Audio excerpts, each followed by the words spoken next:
சங்கதிய சொல்லுற நானும் கேளுங்கண்ணே.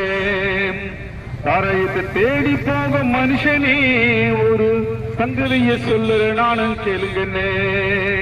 கோட்டர நீ அடிச்சா கோமாளியா போவ, ஆப்ப நீ அடிச்சா அரைகுறையா போவ, புள்ள நீ அடிச்சா மண்ணுக்கு இரையாவ.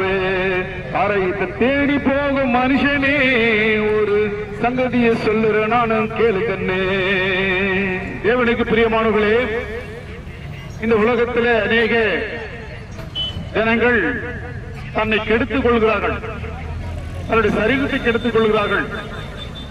இந்த சுவாசனுடைய கிரியை நிமித்தமாக தான் மனிதன் குடிக்க ஆசைப்படுகிறான், குடித்து குடும்பத்தை நாசப்படுத்திக் கொள்கிறார்கள். இப்படிப்பட்ட மனுஷர்கள் மனம் திரும்ப வேண்டும், அது ஒரு பாவம்.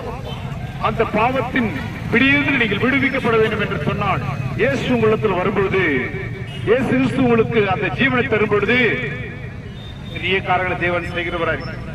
வேதத்தில் இயேசு சொல்கிறார், ஆராய்த்து நாடி அதிகாலமே தேடி இருட்டி போகும் அளவு குடித்துக் கொண்டிருக்கிற மனுஷனுக்கு ஐயோ என்று எழுதுகிறார். இன்றைக்கு அந்த போதையான உள்ளத்தில் போன பிற்பாடு அவருடைய நிலைமைகள் எப்படி மாற்றப்படுகிறது, அவன் என்னெல்லாம் பேசுகிறான், எப்படியெல்லாம் நடந்து கொள்கிறான்.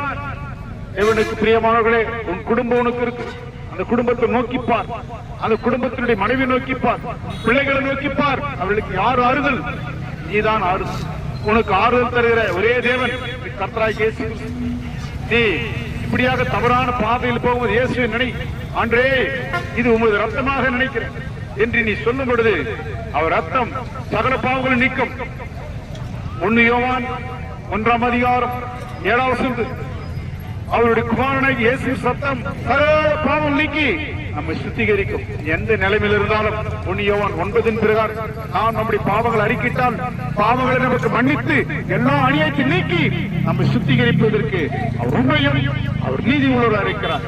இயேசு கிறிஸ்து நோக்கி பாருங்கள், உங்களுக்கு ஒரு சமாதானத்தை, இயேசு கிறிஸ்து நோக்கி பாருங்கள், உங்களுக்கு ஒரு சந்தோஷத்தை கற்றுக் கொடுத்து உதவி செய்வாராக. கர்த்தர் இந்த இடத்தை ஆசீர்வதிப்பாராக. ஆமென், ஆமென், ஆமென்.